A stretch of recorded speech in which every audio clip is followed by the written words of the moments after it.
اگر آپ کو یاد ہو تو پاکستان نے 2 روز قبل یعنی پرسوں کی رات بھی اس حوالے سے ہیکٹک ایکٹیویٹی کی تھی. خاص طور پر امریکن پریزیڈنٹ ڈونلڈ ٹرمپ کی طرف سے دھمکیوں اور گالیوں بھرا پیغام ٹروتھ سوشل پر جاری ہونے اور فاکس نیوز کو دیے جانے والے انٹرویو کے بعد. اور فیلڈ مارشل سید عاصم منیر اس وقت بھی مسلسل سرگرم تھے اور وہ جنگ بندی کے لیے کوشاں تھے. ان کی طرف سے 2 مراحل پر جنگ بندی کی جو تجویز ہے وہ دی گئی تھی، جس کے تحت 45 دن کی جنگ بندی کا عبوری معاہدہ بھی ہونا تھا. لیکن ایران نے 45 دن کی جنگ بندی کو مسترد کرتے ہوئے 10 تجاویز دی تھی. ایران کی طرف سے جو 10 تجاویز سامنے آئی تھیں اس میں 45 دن کی جنگ بندی کی تجویز کو مسترد کیے جانے کی وجہ بھی دی گئی تھی. اور ایران کے مطابق یہ 45 دن کی جنگ بندی ایران کے خلاف جو امریکی اور اسرائیلی کوششیں ہیں حملوں کی، اس میں مزید تیزی لانے اور ان کو ایک مرتبہ پھر ری گروپ کرنے اور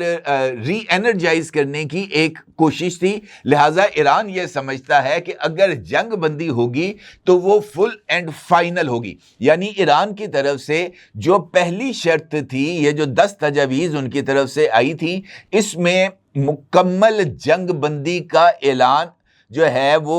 آپشن نمبر 1 کے طور پر سامنے آیا تھا. اس کے ساتھ ساتھ ایران نے مستقبل میں ایران پر حملے نہ کیے جانے کی شرط رکھی تھی. ایران کی طرف سے یہ تجویز بھی سامنے آئی تھی کہ ایران اپنے پرامن ایٹمی پروگرام کے لیے یورینیم انریچمنٹ جاری رکھے گا، اور ایران اپنی یورینیم انریچمنٹ کے حق سے، جو کہ NPT اور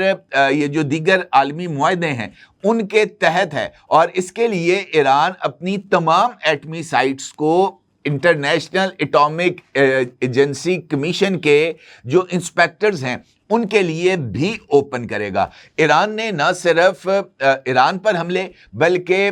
یہ جو ہے فلسطین یعنی غزہ اور لیبنان کے اوپر بھی حملے روکنے کی شرط عائد کی ہے. اور ایران کا یہ کہنا ہے کہ حملے صرف ایران پر نہیں بلکہ لیبنان اور فلسطین کے اوپر بھی بند کیے جائیں گے، اور ان کو بھی جامع جو جنگ بندی ہے اس کا حصہ بنایا جائے گا. اس کے ساتھ ساتھ ایران کی طرف سے یہ جو زر تلافی ہے اس کا مطالبہ بھی کیا گیا ہے، اور ایران نے ابنائے ہرمز سے یعنی ابنائے ہرمز پر ایران کے حق کو تسلیم کرنے اور وہاں سے گزرنے والے جو بھی جہاز ہیں ان سے ٹول ٹیکس وصول کرنے کو انٹرنیشنل گارنٹیز کے تابع کرنے، یعنی اس کو بھی ایک انٹرنیشنل فریم ورک کے تحت لانے کا مطالبہ کیا ہے. امریکن پریزیڈنٹ ڈونلڈ ٹرمپ نے کل رات امریکی یہ جو ہے نیشنل میڈیا اس کے ساتھ ایک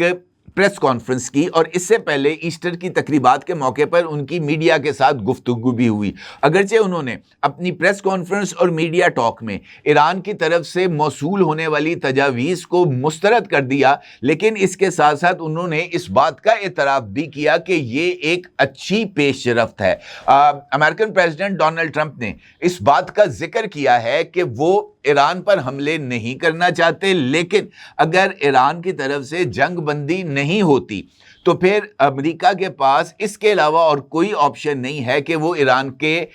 مکمل انفراسٹرکچر کو تباہ کر دے. اور امریکن پریزیڈنٹ ڈونلڈ ٹرمپ کے مطابق یہ محض ایک رات میں ممکن ہے، یعنی صرف ایک رات میں پورے ایران کا جو الیکٹریسٹی، آئل اینڈ گیس اور یہ جو سڑکوں کا جال ہے، پل ہیں، ان کو ختم کیا جا سکتا ہے. اس کے ساتھ ساتھ امریکن پریزیڈنٹ ڈونلڈ ٹرمپ نے ایران کی طرف سے ابنائے ہرمز پر ٹول ٹیکس وصول کیے جانے کے سوال پر ان کا یہ کہنا تھا کہ ابنائے ہرمز سے ٹول ایران کی بجائے جنگ کے خاتمے کے بعد امریکہ وصول کر سکتا ہے. انہوں نے اس بات کا ذکر کیا کہ ٹول ہم کیوں نہ وصول کریں، میں یہ زیادہ پسند کروں گا کہ یہ پیسہ ہمیں ملے نہ کہ ایران کو. ہمیں ٹول کیوں نہیں لینا چاہیے، ہم اس جنگ میں کامیاب ہوئے ہیں، لہٰذا टोल भी हम ही लेंगे। बाद अज़ां अमेरिकन प्रेसिडेंट डोनाल्ड ट्रंप का ये भी कहना था कि ईरान के साथ किसी भी अमन मुआहदे की शराइत में आबनाए हुर्मुज़ को खोलना भी शामिल होना चाहिए।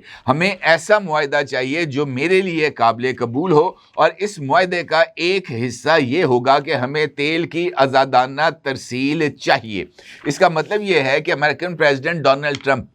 ये जो पीस प्रोसेस है इसके ऊपर काफ़ी हद तक आमादा हैं। अब ये जो कल रात की पेशरफ्त है, इसमें इम्पॉर्टेंट फैक्टर ये है कि जंग बंदी की नई तजावीज़ पाकिस्तान की तरफ से दी गई हैं। अगरचे पाकिस्तान ने सरकारी सतह पर इन तजावीज़ का ऐलान नहीं किया, ताहम ज़राए ने इस बात का इंकशाफ किया है कि ये जो नई तजावीज़ ईरान और अमेरिका के साथ शेयर की गई हैं, इसमें ईरान और अमेरिका दोनों के लिए एक विन विन सिचुएशन को मलहूज़े खातर रखा गया है। यानी ये ऐसी तजावीज़ हैं जिनको तस्लीम करने में ना तो अमेरिका के लिए ये तासुर जाएगा कि वो ये जंग हार चुका है, और ना ही ईरान के हवाले से ये तासुर सामने आएगा कि उन्होंने एक कॉम्प्रोमाइजिंग पोजीशन पर आकर जंग बंदी के मुआहदे को कबूल किया है। ज़राए ने इस बात का जिक्र किया है कि जंग बंदी के लिए जो नई तजावीज़ दी गई हैं, इन पर जो हतमी मुआहदे है वो इस्लामाबाद में होगा, और मुमकिना तौर पर अमेरिकन नायब सदर JD वैंस, स्टीव विटकॉफ और जेरेड कुशनर जो है वो अगले 24 घंटे के दौरान इस्लामाबाद आ सकते हैं। और इसी दौरान जो ईरानियन लीडरशिप है, ख़ास तौर पर ईरानी वज़ीर ख़ारजा जनाब अब्बास अरागची और ईरानी पार्लियामेंट के स्पीकर बाकर कालिबॉफ, इनके भी अगले 24 घंटे के दौरान इस्लामाबाद आकर यहाँ पर अमेरिका के साथ बराह रास्त मुलाकात और मुज़ाकरात के इम्कानात हैं। पाकिस्तान की तरफ से जो तजावीज़ दी गई हैं उसमें फौरी जंग बंदी, अबनाए हुर्मुज़ का खोला जाना, ईरान की तरफ से एटमी हथियार जो है वो तैयार ना करने की यकीन दहानी, और IAEA के सामने ये जो 60% इनरिच्ड यूरेनियम है उसकी कस्टडी, और जो IAEA है वो इस यूरेनियम को डाइल्यूट करके सिविल न्यूक्लियर पर्पस की सलाहियत का हामिल बनाकर ये वापस ईरान को फराहम करेगा, ताकि ईरान अपने मुख्तलिफ न्यूक्लियर पावर प्लांट्स के लिए इस यूरेनियम को इस्तेमाल कर सके, और फिर इंटरनेशनल जो है वो मॉनिटरिंग के तहत ईरान अपना जो यूरेनियम इनरिचमेंट है वो जारी रखेगा महज सिविलियन न्यूक्लियर एटॉमिक प्रोग्राम के लिए। इम्पॉर्टेंट बात ये भी है कि जंग बंदी का मुआहदा पर दस्तखत इस्लामाबाद में होने के बाद ईरान के ऊपर जो आयद पाबंदियां हैं वो मुकम्मल तौर पर हटाने की यकीन दहानी भी फराहम की गई है। तो मुझे ऐसे लगता है कि ये एक ऐसा वर्केबल और वायबल सॉल्यूशन है जो कि पाकिस्तान की तरफ से दिया गया है, और इन तजावीज़ के दोनों अतराफ से कबूल होने के मुस्बत इशारे भी सामने आए हैं, और ज़राए मुसलसल इस बात का जो है वो जो है उसको बता रहे हैं,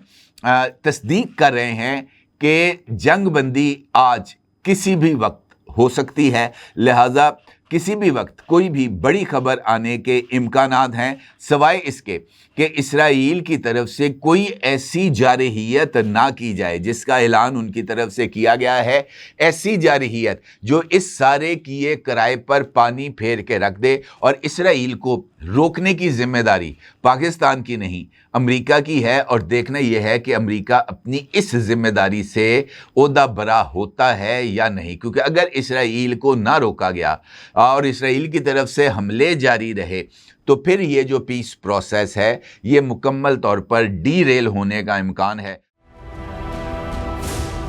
999 कम्युनिकेशन, डिजिटल मीडिया और YouTube चैनल्स की दुनिया में बड़ी कामयाबियां समेटने के बाद अब वेब न्यूज, वेब चैनल और YouTube न्यूज चैनल की तरफ कदम बढ़ा रहा है, जिसके लिए हमें मुल्क भर में रिपोर्टर्स की जरूरत है। ख्वाहिशमंद हजरात व खवातीन नीचे दिए गए नंबर पर राब्ता करें। व्हाट्सएप +92 309 1226 999।